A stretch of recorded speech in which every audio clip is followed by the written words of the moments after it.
Drudge Report even has the Tiger Woods story as the #1 story. I mean, this is a sad situation. Obviously, I hope Tiger Woods is okay, but it's not the most important story going on in the country right now.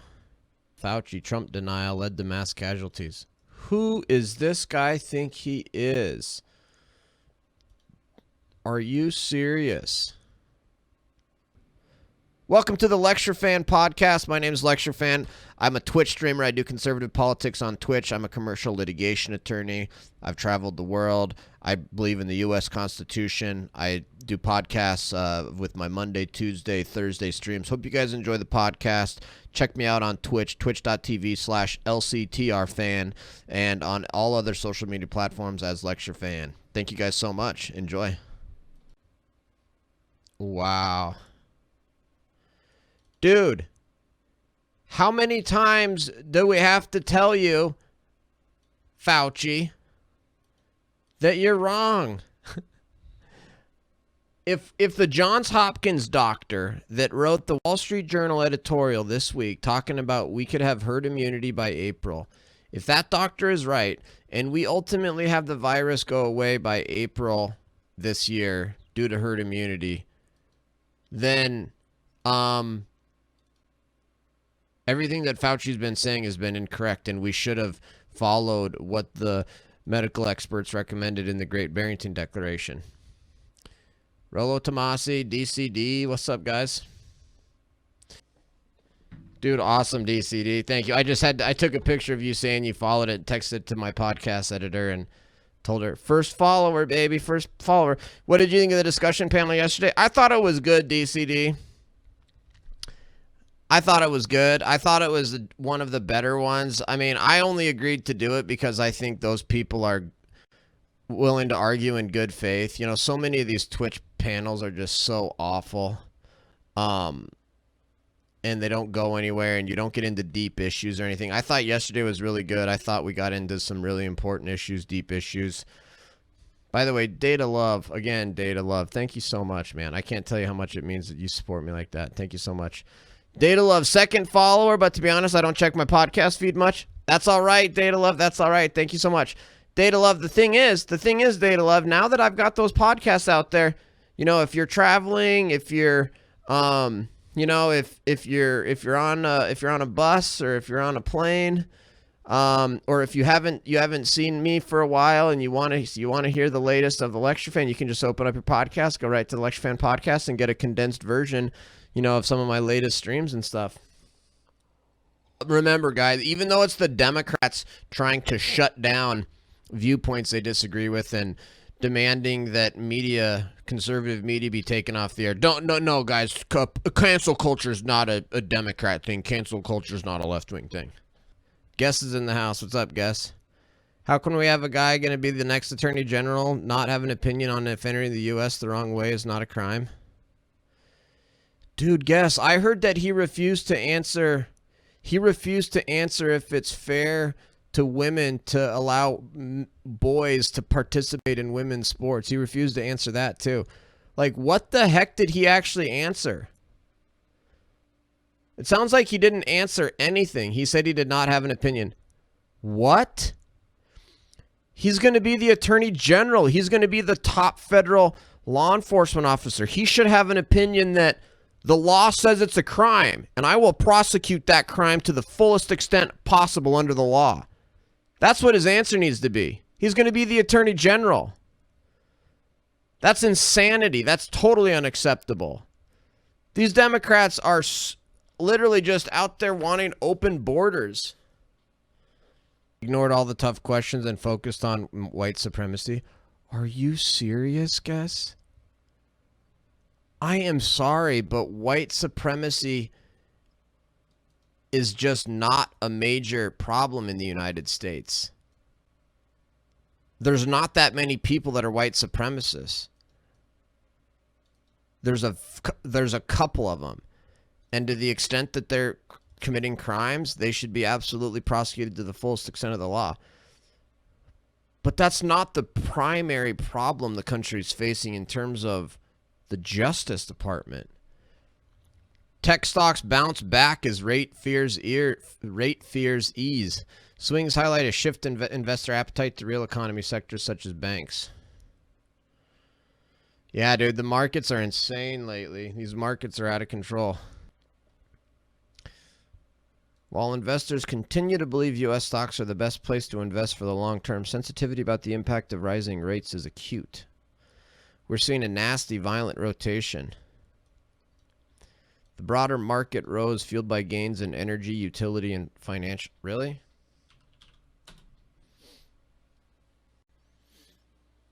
The Vanguard Utilities Index Fund was almost up, almost 0.7. Okay. The Dow rose 16 points and the S&P 500 added 0.1.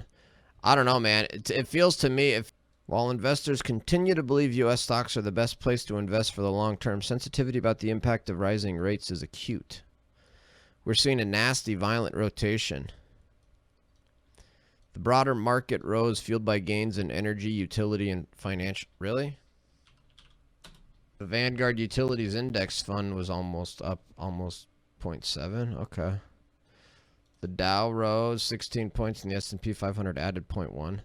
I don't know, man. It feels to me like the stock market's about to crash. Today's early selling was heaviest in some of the shares deemed by investors to be likely pandemic winners and government stimulus beneficiaries. Tesla fell as much as 13% just after open, and Corona developer Moderna fell as much as 14%. Fed rebound. Stocks recovered after the Fed Reserve chairman released fears of a policy shift. Eased fears. Look at that. Down, up. The declines moderated after Powell said in congressional testimony that inflation remains soft, quelling fears among some investors that the late February rise in interest rates might force an acceleration of central bank rate increase plans. Instead, Powell signaled that rates will remain low as the Fed seeks to bolster job growth. Tesla ended 2.2% lower and Moderna closed down 6%. Tech selling has reduced the altitude of some of the biggest market winners of the pandemic. Many from Silicon Valley. Some in the market saw signs that a retrenchment might be at hand with last month's boom and bust in shares popular on social media. A lot of the stratosphere stocks are getting dragged down. After that, the next layer down is the expensive tech stocks like Tesla. Indeed, the sell-off is the flip side of an investment strategy that has made the tech companies favorites among small investors who have piled into stock and options trading over the past year, with the NASDAQ rising 44% in 2020 and setting 12 closing records. But over the past month, Apple has fallen almost 10%, DoorDash has declined 10%, Tesla, whose 743% surge last year highlighted the tech-led market rebound from the Corona sell-off, is now down for 2021 and has lost around a quarter of its value since the electric car maker said on February 8th that it had spent $1.5 billion on Bitcoin. The market reversal has extended beyond those firms into some of the biggest gainers from the work-from-home trend forced by Corona restrictions. Home Depot, Lowe's. Tuesday, Home Depot fell 3%. After same-store sales, a measure adjusted for store count, would be flat, slightly up this fiscal year, compared with the 20% rise in the fiscal year that ended last month. Lowe's fell 2.2%. Yeah, I'm just interested to see what the heck is going to go on with the markets, man. Are the markets, like, are we headed for a major correction? Are we headed for a bear market? Like, are we headed for a financial crisis? Like, what is going on right now? Smaller stocks, a recent winner as investors bet that locally oriented U.S. firms would benefit from stimulus-fueled infrastructure spending tumbled. The selling of the past week amounts to a valuation reset for small caps and tech, considering the epic tear of both asset classes. Those concerns were pronounced enough to overcome what on another day could have been welcome news from the Fed. Powell signaled in prepared testimony before Congress that despite signs of recovery since the pandemic began, the economy is a long way from our employment and inflation goals. Investors took the comment as a sign that Fed interest rate increases are still several years away. The moderate tone softened the rush into banks, with the NASDAQ Bank Index rising 0.9%. It's up 19% for 2021. The shift away from pandemic favorites has offered a reminder of the risks of more volatile investments. Somebody else has been buying corporate bonds. Yet rates remain low and the Fed remains on hold and inflation has yet to appear. Because of that, many investors are wagering that the sell-off will soon pass and high-tech high flyers of recent years are due to resume their ascent. I don't know, man. I don't see how these tech high flyers can resume their ascent when they're already so overvalued. Scanlon said his fund holds sizable stakes in Microsoft, Alphabet, and Broadcom. In this environment, you'll still want to own companies with dominant market shares and the ability to grow. I don't think that trade suddenly expires. Man, what a crazy week on the markets. Stocks end wild session, little changed. Rising bond yields had weighed on the market, sharpened focus on Powell's testimony to Congress. U.S. stocks ended a wild session not far from where they started, thanks to a bounce back in shares of tech companies.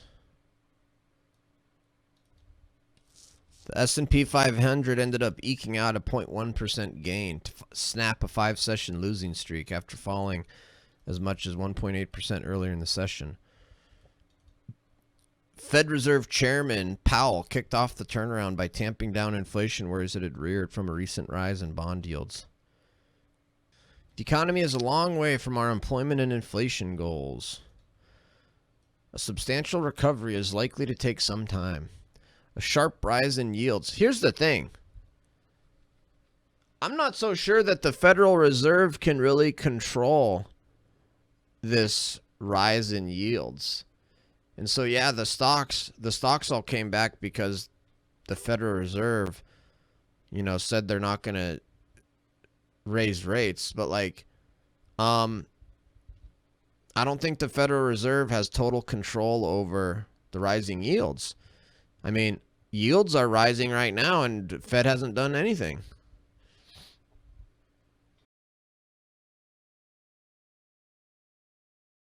Here we go. Tech censorship is accelerating. The Wall Street Journal editorial.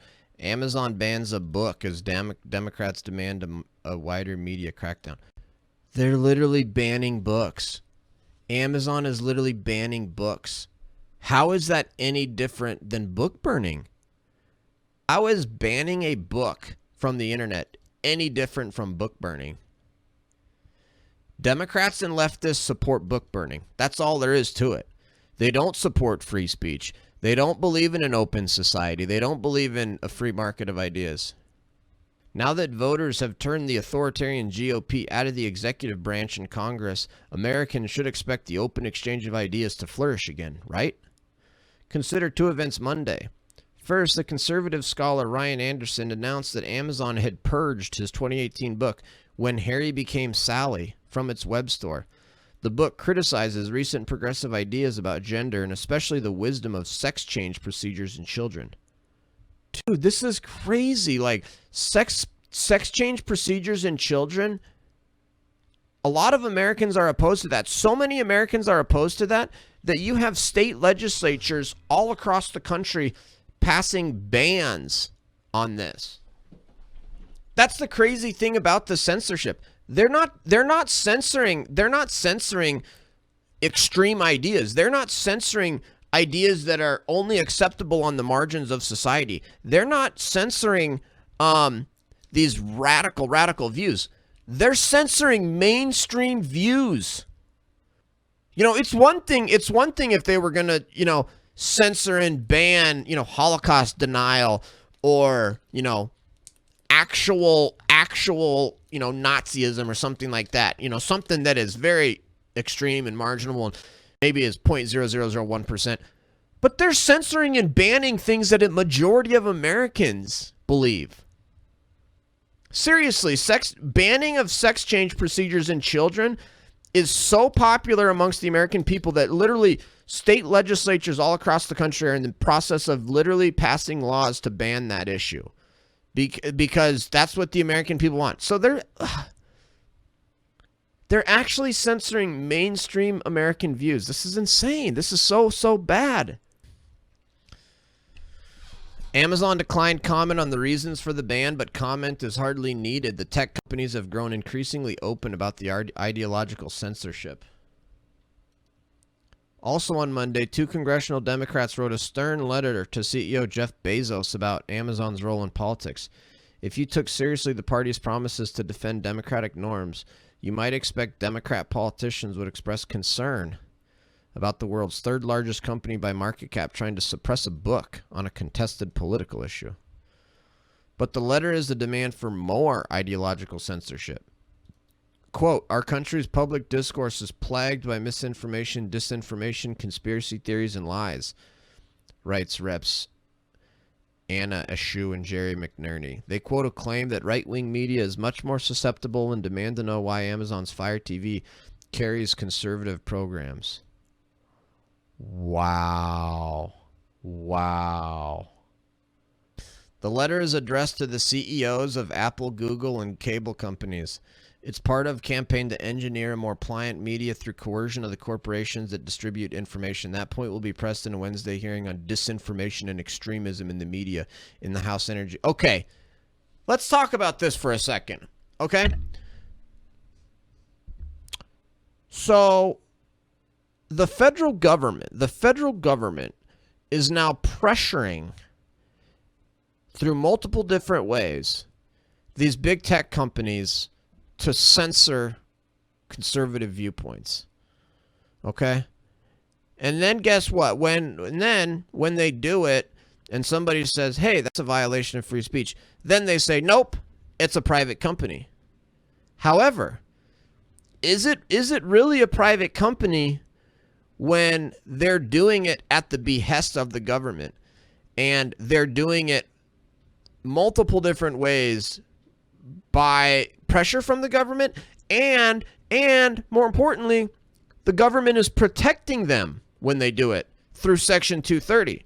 So it's essentially the government outsourcing to big tech the violation of the First Amendment. And so when the federal government passes Section 230 and says, hey, we'll protect you guys if you ban people, because that's what Section 230 is. Section 230 is a giveaway from the federal government of liability protections to big tech, right?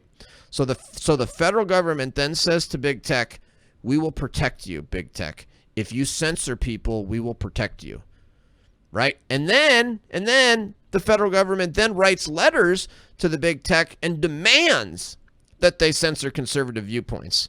And then they do it and they say, oh, well, it's not the government doing it. It's not the government doing it. They can do it. It's not the government doing it. It's like, really? Is that how it works? No, it's not. And the similarity is, think about this. During the Civil Rights Act, Democrats in the KKK, Democrats in the government went to the KKK and said, hey, if you guys go commit violence against these civil rights marchers, we won't arrest you, we won't do anything. Then the KKK goes and shuts down a civil rights march and censors them and puts them down. And actually the federal court said, no, you can't do that. You can't do that. And the same thing is happening here. The Democrats during the civil rights era, when they took Democrat government officials and they went to the KKK and said, hey, we will protect you, we won't prosecute you, we won't do anything to you, and we will give you special privileges and protections if you go and attack civil rights marchers. They can't do that. They can't do that. That's essentially outsourcing something that would violate the Constitution. The same thing is happening here, where you have the federal government giving protections and special privileges to big tech for if they censor people, and then you have the federal government then sending letters and pressuring them to censor conservative viewpoints. So this whole idea about, they're private companies, they can do it. No, they're not. They're being used as an arm, as an agent of the federal government. It's an analogy. The analogy to what the Democrats did working with the KKK, what the Democrats did to shut down civil rights marchers using the KKK because they knew they couldn't do it if the Democrats in the government did it themselves, but so they outsourced it. It's a similar thing happening here, And we should hold it to the similar standard. And I'm not the only one saying this. Columbia law professors agree with me on this. I didn't come up with this myself. I've read Columbia law professor articles that talked about these points. That's how I know about this. And boy, is that a good argument. The House released a memorandum ahead of the hearing that appears to give orders to mainstream news sources. Wow. The House released a memo that gives orders to mainstream news. Despite criticisms, many traditional media outlets continue to allow for the disinformation in an attempt to follow journalistic standards and present multiple viewpoints on a news story. Got that, newspaper editors? Please adjust your coverage to the liking of congressional Democrats. Corporate media censorship, such as Amazon's scrubbing of a book, is accelerating, and government is right alongside, pushing for censorship with increasing force. And not only pushing for censorship, but then providing special protections for the people that do the censorship. The woke model minority myth. For progressives, Asian American achievement is an embarrassment. Oh no. Oh no. Are we allowed to talk about Asian American achievement? Are we allowed to talk about Asian American achievement? Wow, this is the number one. This is the number one opinion piece on Wall Street Journal right now. The North Thurston Public Schools in Lacey, Washington made headlines in November when their equity report classified Asian Americans along with whites instead of as students of color. What? So now Asian Americans are white? What in the world, dude? Is that what leftists believe? Are leftists actually taking the position that Asian Americans are white? Apparently, the Asian Americans were doing too well academically to be students of color, according to these Democrats, which is racist. That's racist. After what the district said was an overwhelming public response, it admitted its category choices had racist implications and dropped the equity report from its website. Wow. I don't even remember hearing that news story. Do you guys remember that news story? North Thurston Public Schools. Yeah, random gaming. Yeah, here's a reason article. Here's a reason from November 2020. School district decides Asians are not students of color. Asians are white, according to Democrats. One school district in Washington state has evidently decided that Asians no longer qualify as persons of color. In an equity report, administrators at North Thurston Public Schools, which oversees 16,000 students, lumped Asians in with whites and measured their academic achievements against students of color, which includes Black, Latinx, Latinx, which is an offensive term for Latinos and Latinas, Pacific Islander, and multiracial students who have experienced persistent opportunity gaps. Most indicators in the report show the achievement gap between white Asian students and students of color is fairly narrow. Thank you for the follow. It would probably be even narrower if Asian students were categorized as students of color. In fact, some indicators might have shown white students lagging behind the catch-all minority group.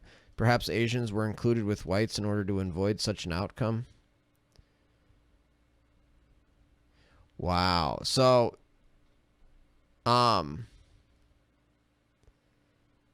this article doesn't actually talk about it, but wow, here's the actual equity, eliminating the barriers. Wow, but they literally did it. They literally did it because they assume if you're doing too well academically that you can't be a student of color, so they included Asian students as white people. Think about how racist that is. And they actually admitted it was racist, and then they dropped the report. But they're still having this like hardcore equity push on their website. To normal Americans, it makes no sense. How are Asian Americans not people of color? but give the North Thurston folks credit for following progressive logic to its conclusion. Modern progressive theory more or less divides the nation between the oppressors, defined as whites, and the oppressed, defined as everyone else. In this framework, achieving success puts you on the side of the oppressors and makes you white or white adjacent, even if your family came from China or India. Wow. Wow. Think of that. Think of that. Calling it progressive to send children of color the message that achievement is white is an irony lost on the woke. Oh my gosh, that's so bad. To literally suggest that achievement is white. That's actually disgraceful. That's an absolute disgrace. Bigoted laws such as the Chinese Exclusion Act of 1882 or actions such as the internment of Japanese Americans during World War II were once thought amongst the worst stains on American history left by anti-Asian racism. But these days, the characterization of Asian Americans as the model minority triggers the woke. Wow. Wow.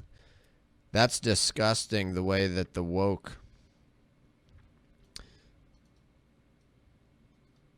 Wow. I guess the issue is that Asian Americans totally disprove critical race theory and all this other woke stuff that these Democrats are based on, or obsessed with. Asian Americans are caught in a bind, condemn the system of white supremacy and privilege along with other people of color, or be banished from the victim group as white adjacent. So Orwellian to actually think of white adjacent as a thing. That is so Orwellian. That's absolutely disgusting to even talk about white adjacent and then to say Asian Americans are white adjacent. That is absolutely horrible. Says Wenwan Wu, Executive Director of Californians for Equal Rights. The end goal here is to pit people against each other as if our hyphenated identities are bigger than our common destiny as Americans. Nailed it. This guy gets it. This guy nailed it. The principal reason for this fact, the principal reason for this is the fact of Asian American achievement. This is an embarrassment to progressives because it undermines the claim that structural racism dooms non-white citizens to the margins of the American dream. So Asian American achievement must either be dismissed as somehow white or sacrificed at the altar of equity. Wow, this article is so good. This totally disproves this leftist wokeism. Examples abound. A report last year called The Secret Shame notes how public schools in America's most progressive cities have been failing their Black and Latino children for decades. How does New York Mayor Bill de Blasio respond? In January, America's self-styled progressive-in-chief announced that New York will abolish the entrance exam for cities' gifted and talented programs for young students. If you can't fix the schools that are broken, you can cut down to size the schools that are working. Wow. Wow. Exactly, Haggis. Exactly. It's incredibly insulting and totally dismissive of the historic racism that Asians have faced in the United States. The Asians have faced a lot of horrific racism in the United States. You know, not the same as African Americans, and you know, it's different. Every sort of, like, you know, Irish people faced racism in the United States. Italian people faced racism in the United States. You know, lots of different groups have experienced racism and bigotry, and it's not just, you know, it's not just African Americans and Latinos.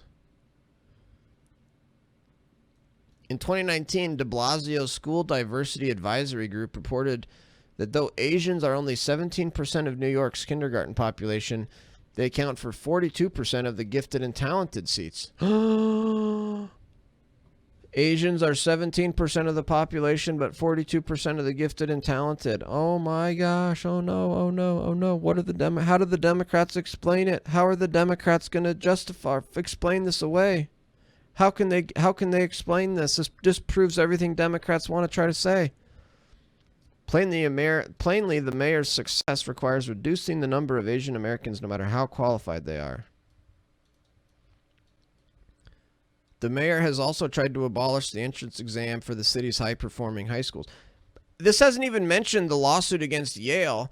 You guys know that like some Asian students sued Yale because they were Yale was discriminating against Asians to where Asians were getting denied seats based on their race.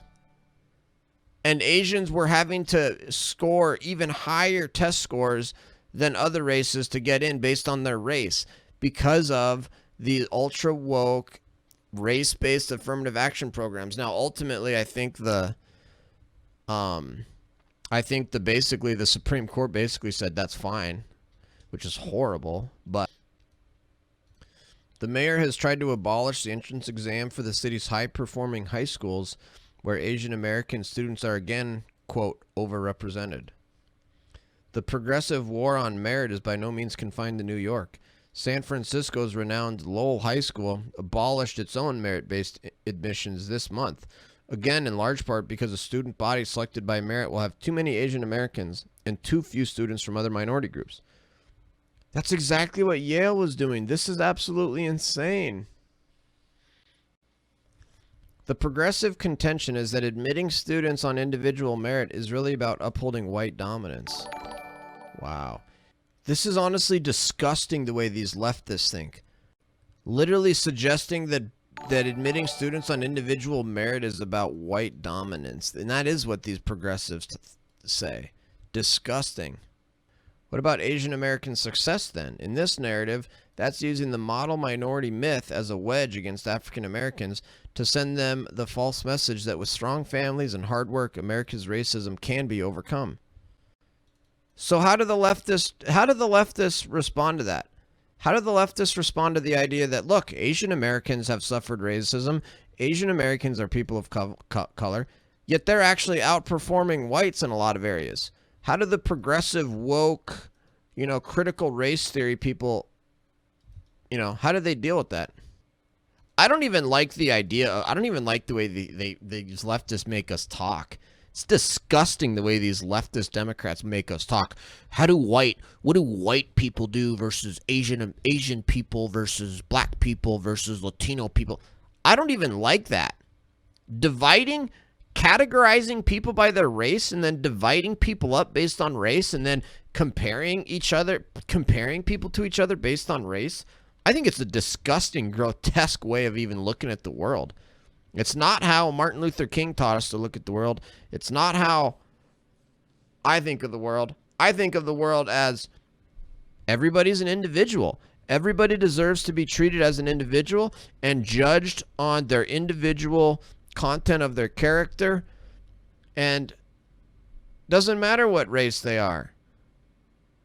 Everybody deserves equality before the law, a fair shot, etc., etc. But the way these leftists force you to talk about it, they force us into talking about, racial group this and the whites this and the Asians that and this and that. It's like it's horrible. I mean, the left has done it now, so now everybody is talking about. Now everybody is talking in the way that the terms that these leftists have made up. Absolutely despicable ways to describe people and categorize people. It's all about race.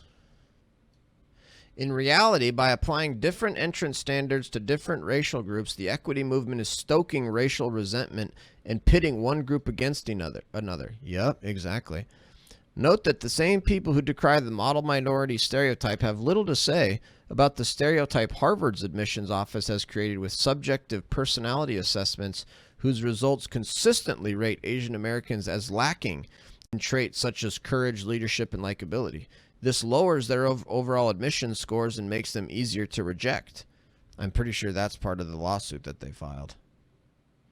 In the past, anti-Asian bigotry took the form of direct assaults. These reflected claims that Asian Americans were inferior, incapable of assimilating or stealing jobs. But today, many Asian Americans are learning that progressive, form of discrimination, may be the most insidious of all.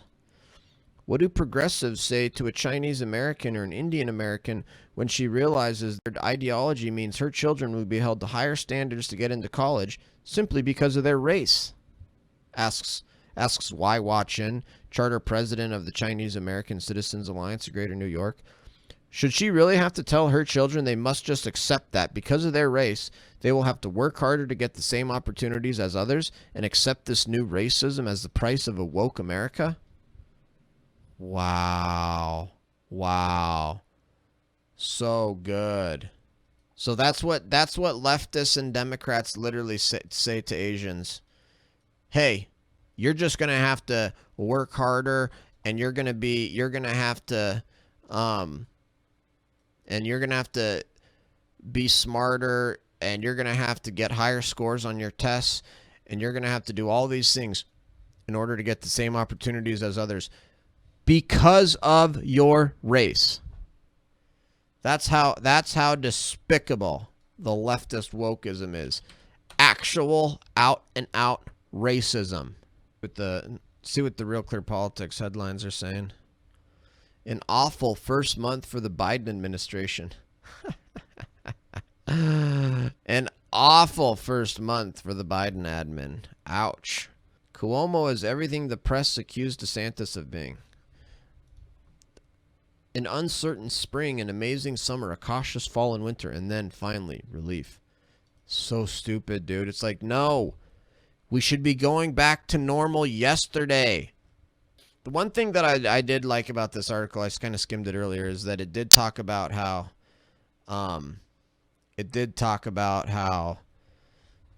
like, for the summer, this summer, it's gonna be celebrations galore. We're all gonna be celebrating and partying together and getting together this summer because everybody's so excited for Corona to be over.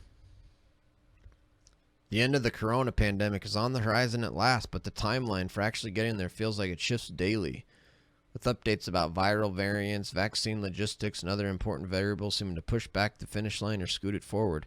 When will we be able to finally live our lives again? Yesterday is when we should have been able to live our lives again. In short, life this spring will not be substantially different from the past year. Summer could miraculously be close to normal, and next fall and winter could bring either continued improvement or a moderate backslide, followed by a near certain return to something like pre-pandemic life. This is absurd. Who does Joe Pinsker think he is, and why does he disagree with the Johns Hopkins? Joe Pinsker is a staff writer at The Atlantic. Who is this guy? Really? So this guy's going to disagree with the Johns Hopkins doctor who said literally that the virus is going to be gone by April because we have herd immunity? Wow. Wow. Whatever people have not been doing for the past year, they can expect to keep not doing it this spring. This is pathetic, dude. We should have gone back to complete normality about 8 months ago. And you know why? You know the proof of that? The proof of that is the fact that we're going to literally get to herd immunity. Which is exactly what all of the experts and medical experts and scientific experts have been proposing under the Great Barrington Declaration for a long time. And we wouldn't have to be dealing with all of the death and destruction and long-term life-destroying damage from these Democrat lockdown policies. Russia. Wow, Russia's got a very similar curve to a lot of other countries. Russia is on the way out. Coronavirus on the way out. Look at the UK. Wow. Look at the UK. Holy cow, now that's a drop-off. From 70,000 down to 8,000. Wow. These curves are looking good. Coronavirus is headed out. France. Wow, now that's some weird case numbers. Of course, we all need to know these curves are highly dependent upon testing. One of the reasons the U.S. has so many cases is because of more testing. And of course, the death numbers are also very dependent upon how countries count deaths.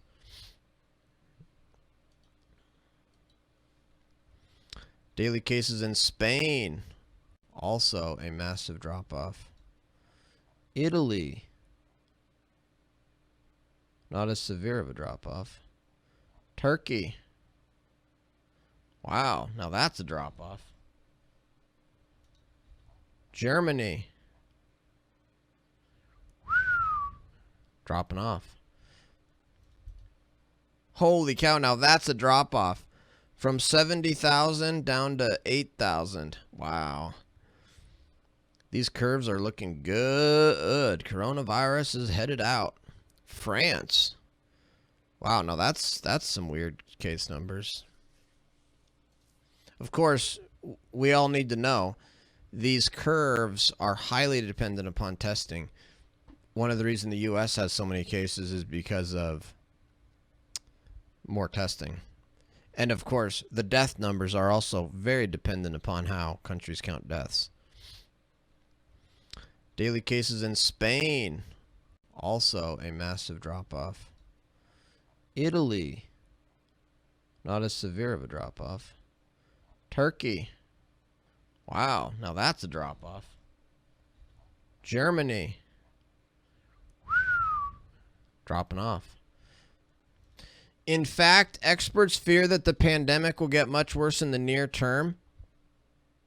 No, they don't.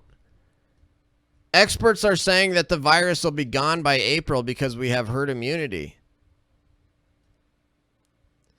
The good news, though, is that even with these variants, existing vaccines appear to reduce the risk of severe illness. It's like, yeah, we know. The vaccines work against the variants, so quit trying to scaremonger people about the variants when there's no basis, in fact, to do so.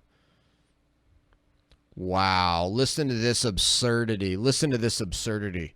Ashish Jha, the dean of Brown University School of Public Health, told me in a month or so that in the absence of a variant-driven surge, he'd probably be comfortable going to a friend's house for a drink, mask-free and indoors, if he and his friends were both fully vaccinated. What a pathetic loser. What a pathetic loser. Dude, I've felt comfortable literally going to packed bars where nobody's wearing masks and people are drunk and partying and hugging each other and stuff. I literally have done that multiple times. Multiple times throughout the pandemic, I've gone to bars where it's packed with people, all drinking, no masks, like literally having a party. And I felt absolutely not only comfortable doing it, but it was so uplifting an experience and so good to see friends and having fun and normality. And frankly, that's what has got me through in terms of, my mental health. Like, dude, no wonder. I just had a realization. I think the reason that these leftist Democrats are so toxic online and so intolerant and hateful online is because they've been locked up for a year. These Democrats have actually been locked up and actually have been locked down and shut down for a year. They haven't been going to parties. They haven't been hanging out with friends and visiting people and traveling and taking trips. And so, of course, they're depressed. Of course, they're unhappy. Of course, they're anxious. Of course, they're toxic. Oh, of course, that's absolutely terrible for your mental health. Think about that. This is a freaking dean at Brown University, such a loser that he's like, maybe I would feel safe going to a friend's house. It's like, oh my word, dude. You haven't been going to friends' houses the last year? What is wrong with you? As we get into late spring, a lot of that stuff, the smaller gatherings of vaccinated people, I think starts becoming quite possible.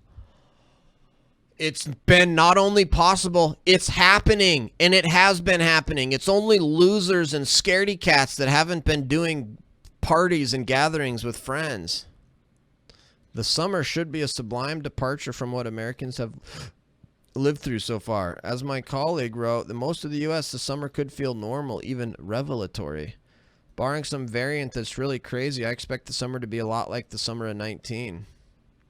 Based on the drop-off in cases and hospitalizations over the past few weeks, he thinks life could even be close to normal in May. Dude, it's essentially normal for me right now, other than the fact that these leftists are still making it not normal. Dude, they're literally talking about a year from now having another COVID surge. This is so just pessimistic. And it's like, dude, it doesn't matter. It doesn't matter if we have COVID next winter. We have to get back to normal.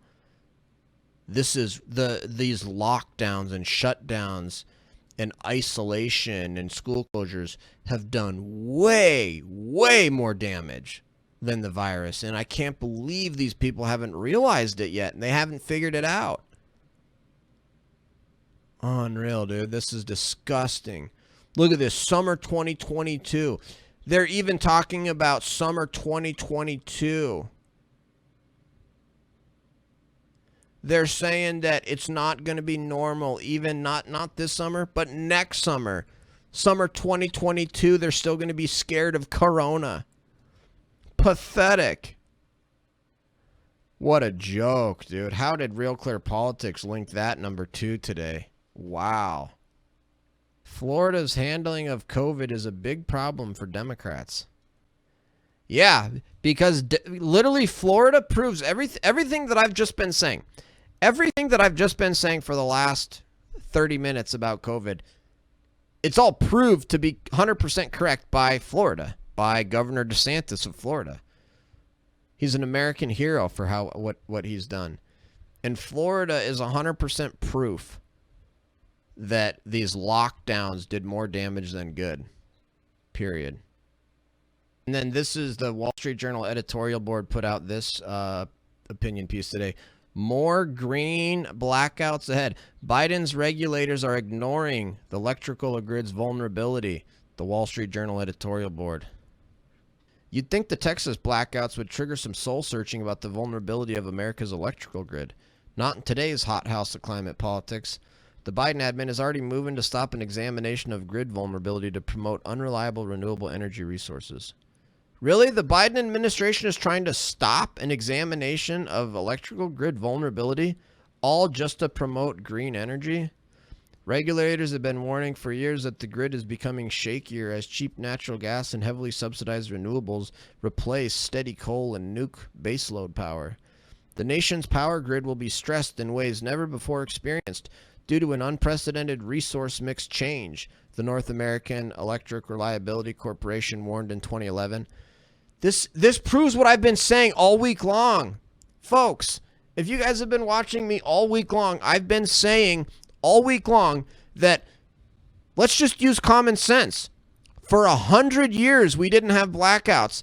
And then within 10 years, after we started obsessing about solar panels and windmills, now all of a sudden we're having blackouts. You don't have to be a genius. You don't have to be a genius to think, interesting. We went 100 years without any blackouts, and then 10 years after we've got a bunch of solar panels and windmills, now all of a sudden we're having blackouts. And this proves it. Now the Wall Street Journal is literally citing studies and warnings from the North American Electrical Reliability Corporation proving that my instincts were right. My instincts were correct. I have yet to hear a Democrat offer a good explanation. Ask a Democrat.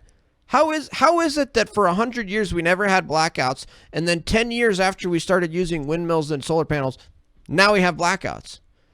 Explain that other than the fact that we're using a bunch of windmills and solar panels now. There is no explanation because that's the only thing that's changed. It doesn't, I mean, you don't have to be a genius to realize this, huh? So we have one change and now we're having blackouts. Huh, what could that be? Weird. I can't think of what it could be. There was one change and then all of a sudden we started having blackouts. I can't figure out why are we having blackouts? I mean, green energy is going to continue to go up because it's heavily subsidized by the federal government and state governments for that matter. So I mean, you know, it is, you know, that's the reality of it. Play the market in front of you. I mean, especially with Democrats in power now. With Democrats in power, we're going to see nothing but billions and billions and billions of taxpayer dollars being pushed into solar panels and windmills.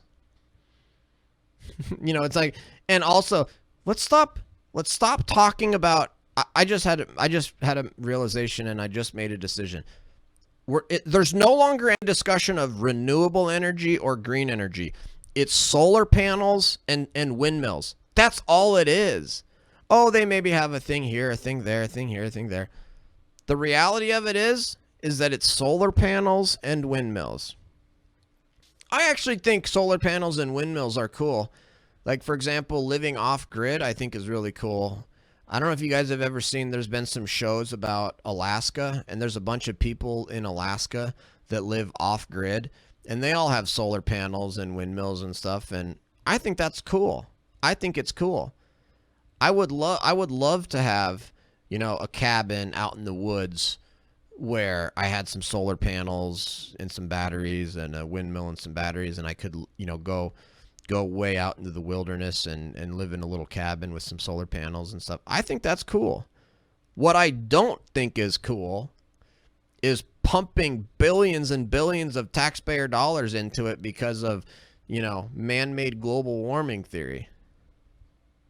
Yeah, I also don't think it's cool when we have blackouts and rolling blackouts where people are literally dying because we don't have reliable electricity. It added, environmental regulations are shown to be the #1 risk to reliability over the next 1 to 5 years. Wow. But the Obama Federal Energy Regulatory Commission refused to consider how climate policies would affect reliability. Since 2011, about 90 gigawatts of coal capacity have shut down, replaced by 120 gigawatts of wind and solar and 60 gigawatts of gas power. Wow. But renewables don't generate power around the clock as gas, nuke, and coal do. Gas plants depend on just-in-time fuel deliveries, which aren't reliable in extreme weather. Government-made pipeline bottlenecks constrain deliveries in the Northeast. Liberals also say Texas could have better weathered the Arctic blast if its grid didn't rely almost entirely on in-state power. But the Southwest Power Pool north of Texas and the Midwest Power Grid, both of which rely heavily on wind backed by gas, also experienced power outages last week due to declining surging demand, wind production, and gas shortages. California relies on gas and imports to back up its solar. But last summer, California couldn't get enough power from its neighbors amid a heat wave that strained the entire western grid. Hydropower from the Northwest and coal from Utah couldn't stop blackouts. The wind lobby says Texas should have required thermal, nuke, gas, coal, plants to be weatherized to withstand single-digit temperatures. Perhaps, but wind still performed the worst during the blackout, generating power at 12% of its capacity compared to 76% for nuke, 39% for coal, 38% for gas, according to a data analysis by the Center of the American Experiment. Biden Energy Department used environmental regulations to block Texas from increasing available power before storm. Channel 411 News. The take that I had the last time I heard about that, and what I'm thinking now is like, if Biden actually did something to prevent them from generating electricity or using electricity during that storm period due to environmental reasons, then it's to me it's the same thing as the government subsidizing and forcing all of this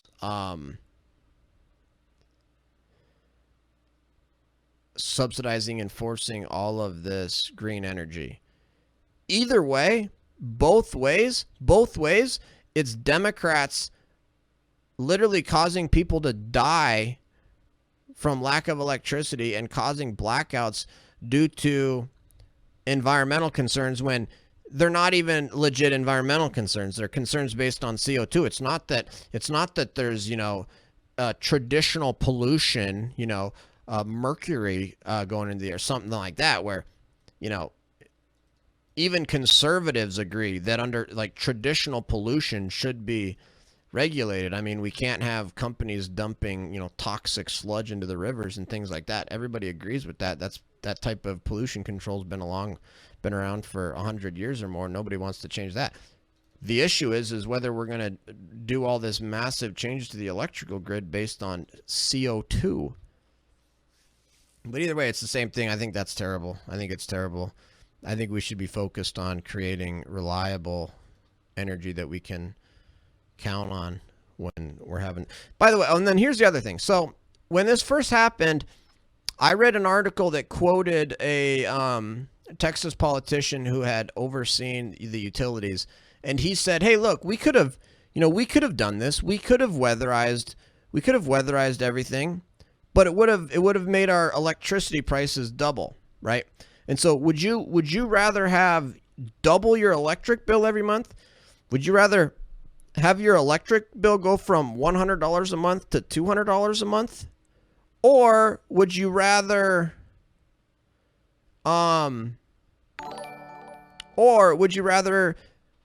go for 3 weeks or I'm sorry, 3 days to a week without power once every 100 years?" Well, hold on. How is Canada able to generate electricity and their electric bills are not double what Texas's are? Huh? So it doesn't make sense that Texas can't generate electricity in the cold unless they double their electric bills. Because again, Canada does not have blackouts and is generating electricity in the cold. They're not paying double. They're not paying double what Texas is for electricity. I stand to be corrected. Maybe Canada is paying double for electricity what Texas is. I don't think they are, though. If they are, I'll stand corrected. But I've never heard of the idea that Canada has to pay twice the amount of bill to get electricity that Texas does. That's interesting, though, that this is a good point by the Wall Street Journal editorial board. Wind actually suffered the worst and performed the worst. Wind only did 12% of capacity. Everything else, the nuke was 76%. Coal was almost 40%. Gas almost 40%. Wind 12%. Oh, here's the key graph. U.S. electricity generation summer capacity in megawatts. Okay, so gas has been going up. Coal has been going way down. Nuclear has stayed 100% the exact same. Wow. That's crazy, dude. Our nuclear power generation capacity hasn't moved one bit. It's a totally flat line. And then you've got wind and solar. So this pretty clearly shows that wind and solar have replaced coal. And of course, gas is going up too. Obviously, all of these need to be going up because the economy is growing and we need more electricity every year. So some of this growth is part of the economic growth. The other parts of this growth is replacing coal.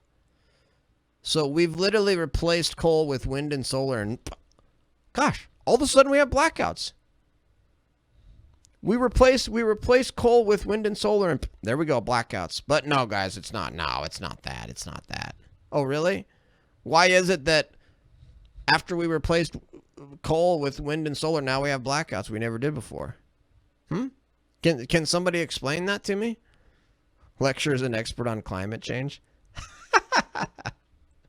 I'm not an expert on the electrical grid, but I am an expert on global warming. The ice cold reality is that grid regulators across the U.S. are struggling to keep the power on during extreme weather. They have been able to avoid more blackouts by ordering energy conservation. But Texas shows that conservation isn't enough, as government mandates make America more reliant on electric power for everything from heating to cars. Most Texans use electricity for heating. Many pipeline gas compressors are electrified due to federal emissions rules, so the blackouts limited gas deliveries to power plants. Many pipeline gas compressors are electrified due to federal emissions rules, so the blackouts limited gas deliveries to power plants. Dude, so it's all the federal emissions rules. It's nothing but federal emissions rules that's causing all these problems. They also shut down water pumps and treatment centers. Yet progressives want to make Americans even more dependent on the grid by banning gas hookups in homes and mandating electric cars. Banning gas hookups in homes? What?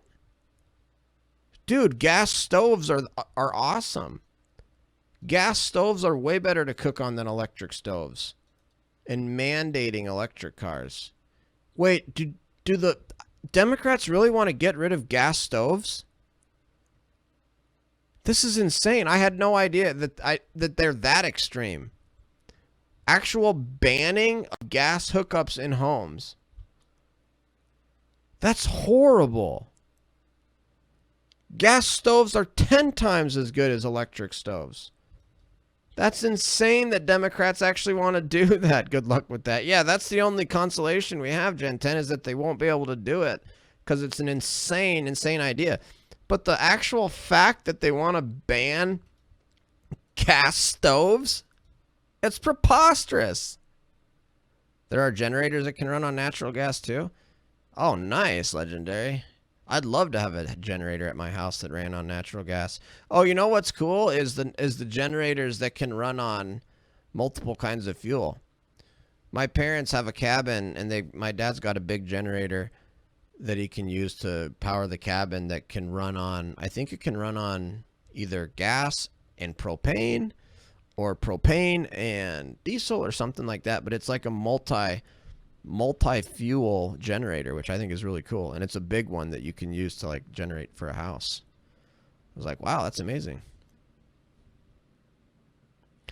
This is a recipe for blackouts nationwide as coal and nuke plants retire because they can't compete against subsidized renewables. England's grid operator in 2018 predicted outages in the winter of 2024 to 2025 in most cases it analyzed. Blame in part Cuomo, who has blocked new gas pipelines from Pennsylvania to his state in New England. He has ordered the Indian Point nuke plant, which has historically provided a third of the Big Apple's power, to close this April. Renewables generate 2% of downstate power, so New York will depend more on gas, which means less for New England. New York's grid operator recently warned of resource gaps and energy shortfalls. Wow, dude. So we're literally looking at more and more blackouts. More and more blackouts. Democrats are doing everything they can to cause blackouts. And it's like, this is insane. We should not accept this. In the United States of America, we should not be allowing blackouts. This is political suicide. This should be political suicide for Democrats. How could anybody vote for Democrats when they know they're going to cause blackouts? Hey, do you want your electricity to go out? You want your electricity to go out? Vote Democrat. In 2018, FERC finally began examining grid resilience challenges, but its new Democrat chairman, Richard Glick, closed the inquiry last week. He cited lack of regulatory action, but the real reason is that grid resilience conflicts with the Biden climate agenda. Mr. Glick ordered a review of FERC's gas pipeline permitting to address effects on environmental justice communities. Environmental justice communities, such as Native Americans and minorities, and ways in which the commission may mitigate those effects. He is soliciting public comment on compressor station in Weymouth, Massachusetts that has increased gas flow to New England. Senator Warren and the climate lobby want the compressor shut down to keep more gas in the ground, no matter if the resulting power shortfalls and price spikes harm low-income communities. On top of being unlawful, the order is bad policy, Republican commissioner said in dissent, adding, it impairs the regulatory uncertainty and arrogates to the commission authority it does not have. When the blackouts arrive, don't say Americans weren't warned. Wow. Powerful, powerful piece. Powerful piece by the Wall Street Journal editorial board. Well, folks, there you got it. Blackouts as far as we can see into the future. As far into the future as we can see, it's blackout, Democrat blackout after Democrat blackout, after Democrat power loss, after Democrat electricity loss, one after another. Thank you guys all so much for being here tonight. It was a really good stream. Really good stream tonight. I really enjoyed it. Hope you guys really enjoyed it. I'm going to raid somebody if you guys are down for a raid here. Thank you guys so much again. This is one of my best streams. I'm really excited for this podcast. Tonight's stream, I think, will make a great podcast. Remember, check me out on all your podcast channels. Check me out as LCTR Fan on all the different podcast channels. Thank you guys so much.